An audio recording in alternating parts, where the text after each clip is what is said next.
Hello everyone, we got a very special treat today. We're with Sebastian from the Musical Box.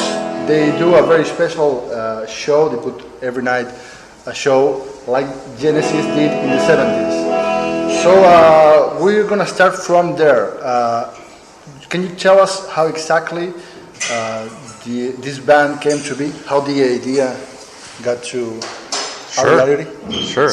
Actually, it's been pretty much 20 years ago now, and we were basically a bunch of young musicians and fan of old Genesis, and we were too young to witness any of the original shows. So we started working on trying to reenact them to try to understand how, a show of old Genesis with, people refer to it as a Peter Gabriel era, and we started working on that, and the knowledge came with the years and the hard work, and we actually worked on different tours that Genesis did at the time. Most of the time, obviously for promotional reasons for their their new album at the time. So in this case, actually, we're just finishing now the Lamb Lies Down on Broadway tour, which is a very special show for many reasons, in the history of Genesis, because obviously, like most people know, or fans, it was the last collaborative work between Peter Gabriel and Genesis. So Peter Gabriel left after that. It was also a very strange moment in time for Genesis. It was like in 1975. And actually, at the time, they kind of gave it their all, and it's known as a concept album, a double album. But beyond that, it was also staged as the show was the concept was really a specific story that Peter Gabriel wrote by himself, and the show was really the entirety of the album presented live as a story. He was telling a story basically. So we kind of call it one of the first rock operas, of the contemporary kind of rock music, and that's really what we've been working on like in the past 2 years now. And we had to acquire a special license, from Genesis to have the right to perform such a show on stage, and obviously because of that license, we got very close to Genesis organization, and we had a lot of support and help, which really helped us to be able to be authentic. Because really, in the end, that's the Musical Box mission, is to reenact in every possible detail the original show, so people have the illusion that they're actually seeing either a Genesis show that they saw when they were younger, or like us, in our case, for most people, I think in the audience as well, that didn't see this, and they kind of feel that they missed something, and something important, at least for them and for us. And really, that's why we're doing this. That's true for us, because in 74, in the 70s I wasn't even born, so it will be very special for us. I understand. I want to know, you started the Lamb show in 2000, I've seen on the internet? Yeah, actually what happened is this, there were a different edition of the production.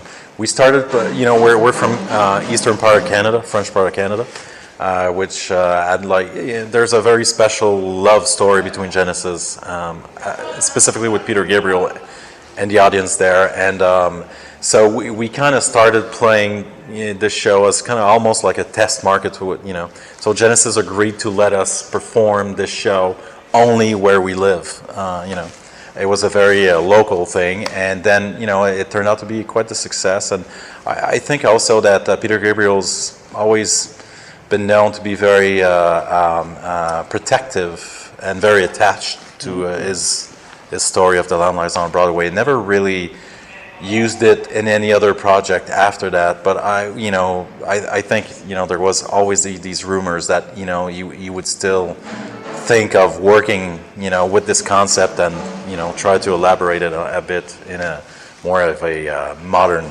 format. But anyway, so yeah, we started playing this show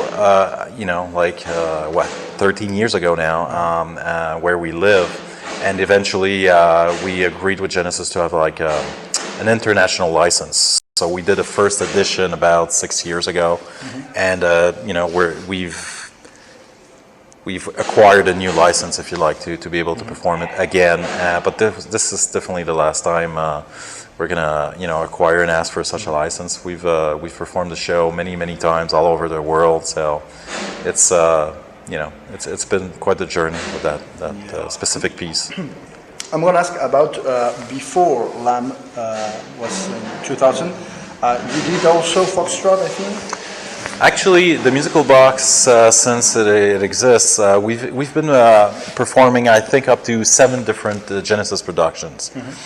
From the early '71 period of Genesis up to 1976.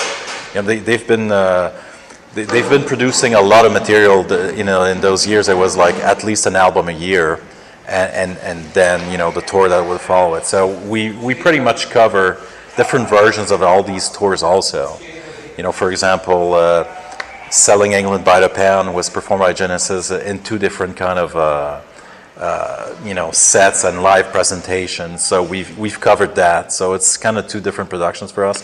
So I mean, we've been doing this for 20 years, and when we say this number, it's a scary one. We gave a lot of years to this kind of work. But then again, we're usually on tour for a solid 2 or 3 years every production. So if you do the math, we've worked on 7 different ones. It kind of makes sense, at the end. Yeah. So what's after Lamb ends? Well, the truth is, we've been doing this for a long time, and we are considering, we know we're closer to the end than anything. So there was really a question for us to kind of go back to the original show we started working on, which was Selling England by the Pound and Foxtrot, and these 2 shows, and that's really. We're going to go back to that. For us, it's kind of like going full circle. It's the end of the cycle, if you like, going back to the original show we worked on. And I think also maybe the golden period of Genesis history, this is really where, people are very familiar with the material. They're really attached to it. And, all this imagery that Peter Gabriel produced, that really... became like a myth and touched the audience a lot with all the crazy costumes, the flower, This is really that period of time in Genesis history, and that's most probably where we're going to go back, starting the next tour probably in, I don't know, 6 to 9 months or something like this. You intended to go beyond Gabriel's era? Actually, we did. We did cover A Trick of a Tale. We kind of wanted to, as fans, we were really interested in the music. It was the same band, basically, It's just that Peter Gabriel left. But and for us also, since we're so much versed into Genesis history, we kind of wanted to get a grasp and touch also the work that they did in '76 on The Trick of a Tale. So we did reproduce that show. Kind of like Genesis, some people received it pretty well, and a lot of people that are very, specifically with time, that are pledging their allegiance to old Genesis and Peter Gabriel were kind of turned off by that move, but we were expecting that. So, but we did do that. But that's as far as we're going to venture in their chronology. We're, our focal point of interest is really, the Gabriel era, I guess. And there's also a lot of criticism about you doing this tribute or this. Enhancement of that show in the 70s from the fans, from the hardcore fans. Do you encounter that a lot, or? To be honest with you, we don't. So it's almost a surprise you're telling me this.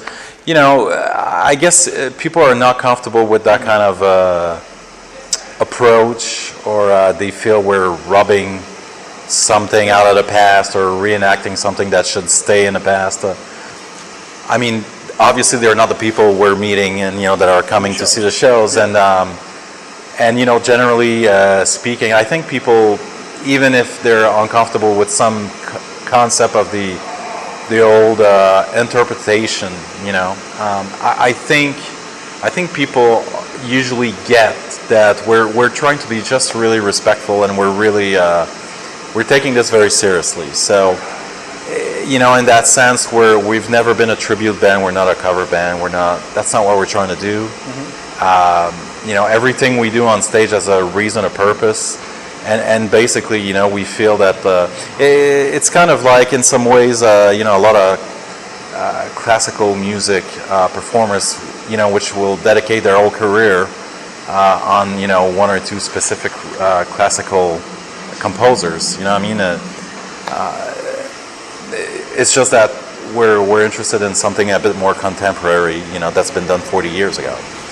If some people are uncomfortable with that, I guess I understand. You know, something we got as a question on the website. You know, so I was surprised as well because I'm excited about that. Right. The possibility of having the same show I cannot see in. Well, that's it. Again, that's really the reason why we did it in the first place, and that's why we're still doing it, because you know, the audiences respond to it very well. They're very touched, and I think they also understand the seriousness and the implication of the whole thing that we put into it, and because of that, I guess it explains our success. You know, I mean, that we've been doing this for so many years, and still people come back, and that says a lot about the original shows and how you know, beautiful and important that it was for a lot of people. Finally, I want to know if you or the other band members do anything else aside from this, because there's so much time you need to invest in such show. But I don't know if you have time to do other things. I mean, you know, the truth is we're being asked that question all the time. It's always funny to us because, again, you know, first of all, this is a reunion of people because they're fans, and they're really into Genesis, obviously, in many ways, and that's the main goal of this group of people, you know, putting all this energy. And obviously, Genesis' work is so unique and so rich and so complex and different, and has kind of survived, you know, the test of time of the sound of the prog music in the early 70s. So for us, it's still very, in many ways, still very modern and interesting, and it's worth all the work we put into. So, but of course, that doesn't exclude anything from, you know, personal projects or our own music writing, or, you know, people being involved in other projects. But obviously we are touring, you know, many months a year with this. So yeah, it takes up most of people's time. Absolutely. All right. I remember vaguely from your website that you got some sort of documentary going on about yourselves. No, I've seen only. No. Actually, we're presenting before concerts now. It's just more like a treat for fans. It's a special documentary that was produced by our artistic director, Serge Morissette. It's really a documentary about the original Genesis show in 1975. So, you know, a lot of people sometimes, you know, they come to see our shows, our performances, and they look at all this, and there's so much, there's so little known about the Lamb in general that, you know, it's interesting for us that people can see some images and also some of the witnesses or crew members that worked on the original show, and they're just talking about the experience, their personal experience, the show. It just puts, I guess, in some ways, it puts people into context before a performance. So it's really more like a special treat that we're offering the fans that have been very loyal to us. And we're looking forward to it. So thank you very much for doing this for Días de Rock. Anything you want to say to the Spanish fans? It's always great to see you guys, and we'll see you some more in next few years for the other shows. Okay. Thanks for your support. Thank you for watching, guys.